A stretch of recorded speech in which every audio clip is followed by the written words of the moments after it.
ان سے اس میں مزید پوائنٹ آف لے لیتے ہیں. اظہر صاحب بہت شکریہ وقت دینے کے لیے. جس طرح سے آپ دیکھ رہے ہیں کل بھی بینچ ٹوٹا, آج پھر وہی سچویشن ہمارے سامنے ہے, 3 ججز رہ گئے ہیں, اور آج جو جج الگ ہوئے ہیں جنہوں نے معذرت کی ہے انہوں نے کسی اور کو نہیں اپنے آپ کو پوائنٹ آؤٹ کرا, انہوں نے کہا میں شاید مس فٹ نہیں ہوتا ہوں اس بینچ کے اندر. کس طرح سے دیکھا آپ نے اس کو؟ بہت شکریہ. مجھے آج ایک اخبار کی کٹنگ ملی کہ 1997 کی کٹنگ ملی. محترمہ بے نظیر نے کہا کہ نواز شریف نے اپنے مقدموں کے لیے ججوں کو لڑا دیا. آج اگر آپ دیکھیں تو یہ تاریخ دہرائی جا رہی ہے شہزاد علی شاہ صاحب کے دور کی. بڑا دکھ اور افسوس ہے. جورسپروڈنس آپ سمجھیے گا, جورسپروڈنس ہے کیا؟ تو 5 ممبر بینچ نے یہ فیصلہ طے کر دیا. کیا طے کیا انہوں نے کہہ دیا جناب chief justice master of the roster ہے. بینچ بنانے کا سارا اختیار کس کے پاس ہے؟ چیف جسٹس کے پاس. 5 ممبر سو موٹو نوٹس لینے کا طریقہ کار بھی دیکھ لیا, ساری باتیں طے ہو گئی. اور اس کے بعد 3 ممبر بینچ میں سے 2 ممبر بینچ بیٹھ کے اپنے وہ 5 ممبر بینچ کو جو سیٹسفائی ہی نہیں کر سکتا, وہ نلیفائی نہیں کر سکتا. یعنی آرٹیکل 189 کو سامنے رکھ کر اگر آپ دیکھیں تو وہ فیصلے ہیں. تو میں تو اس کو مس کنڈکٹ کے معاملے میں دیکھتا ہوں سارے معاملے کو. یعنی ہے نا ویری کلیئر اباؤٹ اٹ. اور یہ دوسرا دیکھیں دوسرا سوچنا کیا ہے, ایڈمنسٹریشن آف جسٹس. یعنی یہ سیاستدانوں نے اپنی لڑائی میں ہماری عدلیہ کے حوالے سے جو مسائل پیدا کر رہے ہیں پوری دنیا میں جا کسائی ہو رہی ہے. ایک بڑا سیدھا سا معاملہ ہے. یعنی یہ چھوڑ دیں ان چیزوں کو. کیا ہے 90 دن میں الیکشن ہونے ہیں نا, 90 دن میں الیکشن تو کروانے ہیں نا, ہر حالت میں کروانے ہیں. کیوں نہیں کروائے جا رہے؟ کیوں ٹریک سے چیزیں ادھر ادھر ہٹ رہی ہیں؟ آپ کو آئین اور قانون کی بالادستی کرنی ہے. ہمیں اپنے اداروں کو مضبوط کرنا ہے. اگر کوئی کسی کی آپس میں لڑائی ہے یہ کمروں میں بیٹھ کر سیٹل کی جائے, مگر اس طریقے سے لے کے جانا تو مناسب کسی طرح کا نہیں ہے. جسٹس قاضی صاحب ہمیشہ کہتے تھے قانون اور آئین کی حکمرانی ہے, اور وہ اب یعنی اس بینچ کی بات کر رہے ہیں جو کہتے ہیں کہ خصوصی بینچ بن نہیں سکتا. اور وہ فیصلہ کون سا دے رہا ہے؟ وہی خصوصی بینچ بنا تھا جو چیف جسٹس صاحب نے بنایا تھا. تو آپ ایک طرف آپ اس طرح تو نہیں کہہ سکتے نا اس بات کو. اگر کوئی اختلاف اگر آپ کو کوئی تھا تو آپ اس پہ کیا کہتے ہیں؟ آپ معاملہ جو ہے نا یہ معاملہ بھجوا دیتے چیف جسٹس کے پاس بینچ کی کانسٹیٹیوشن کے حوالے سے, کیونکہ وہ ججمنٹ موجود ہے 5 ممبر کی. ابھی بھی دیکھیں نا یعنی کیا ہو رہا ہے, یعنی جو الیکشن ڈیلے ہو رہے ہیں اور یہ آئین توڑا جا رہا ہے. اس حوالے سے آرٹیکل 4 اور 5 کی وائلیشن ہو رہی ہے.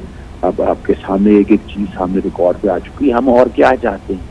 ہمیں اس ملک میں اداروں کو مضبوط کرنا ہے, لیکن سیاستدانوں کو یہ بات سمجھ نہیں آ رہی ہے. میں بارہا کہہ چکا ہوں کہ اس سارے نظام کا اگر کوئی سیاستدان چاہیتا ہے تو اس کا نام نواز شریف. اچھا صاحب میں یہ جاننا چاہوں گا, ایک طرف تو یہ کہ کہا جا رہا ہے کہ اگر اعتماد بحال, اگر کا لفظ استعمال کیا جا رہا ہے سیاسی پوائنٹ آف اسکورنگ سے میں اگر دیکھوں, اگر اعتماد بحال نہیں ہوتا تو فل کورٹ بینچ بنا دیا جائے. آپ کیا سمجھتے ہیں یہ اس سچویشن پہ فٹ ہوتا ہے فل کورٹ بینچ بنانا جس طرح سیاسی پوائنٹ اسکورنگ ہو رہی ہے؟ دوسری جانب یہ کہ جس طرح سے آپ نے کہا کہ یہ تاریخ دہرائی جا رہی ہے, اس کو تاریخ دہرائی جا رہی ہے, اس کو کیسے روکا جا سکتا ہے؟ اس کے لیے کیا امپلیمنٹ ہو سکتا ہے؟ قانونی رائے کیا ہے اس کی؟ اچھا دیکھیں, آئین پاکستان 1973 میں لکھا ہے کہ 90 دن میں الیکشن ہونے. کیا اس میں کوئی ڈاؤٹ ہے کہ 90 دن میں کون, یعنی کیا کوئی تشریح کرنا چاہتے ہیں؟ ہم تشریح ہو چکی ہے کہ 90 دن میں الیکشن ہونے ہیں.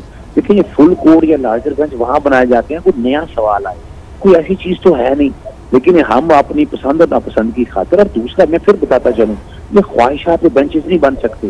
چیف جسٹس جو ہے اگر ہم ایک انتظامی سزا کے اوپر اگر ہم کسی بھی, یعنی آج چیف آف دی آرمی صاحب کو فیصلہ کرے اور باقی کہیں نہیں جی آپ نے 30 بندوں سے یا 40 بندوں سے مل کر یا 6 بندوں سے مل کر سارے فیصلے کرنے, وہ تو نہیں ہو سکتا. پھر انتظامی سربراہ جیسے وزیر اعظم ہے, وزیر اعظم کا اپنا ایک اختیار ہے, اور جیسے تو آئین کی آرٹیکل 90 اور 91 وہ پوزیشن اور ہے.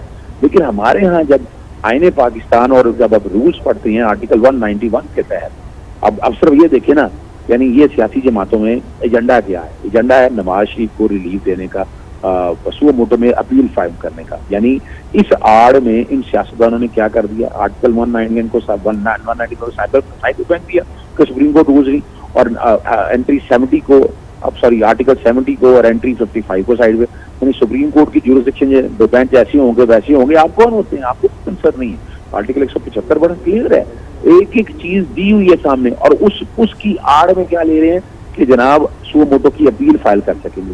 اپیل تو رائٹ دیتا ہے جو کہ کانسٹیٹیوشن نے رائٹ دینا ہے, تو اپیل اگر کانسٹیٹیوشن دے گا تو آپ اپیل لے سکتے ہیں. یہ کسی قانون کے تحت اپیل بالکل نہیں لی جا سکتی. جو یہ بھی طریقہ کار بنایا گیا, یہاں سے آپ سمجھ سکتے ہیں کہ یہ کیا معاملہ. بڑے تحمل کا مظاہرہ ہونا چاہیے سارے مسئلے میں. یعنی یہ جو جھگڑے اگر کوئی معاملات اپنے ہیں نا, یہ آپس میں بیٹھ کے سیٹل کرتے رہتے. یعنی یہاں سپریم کورٹ میں بیٹھ کے اس وقت 90 دن کے الیکشن والا معاملہ آئین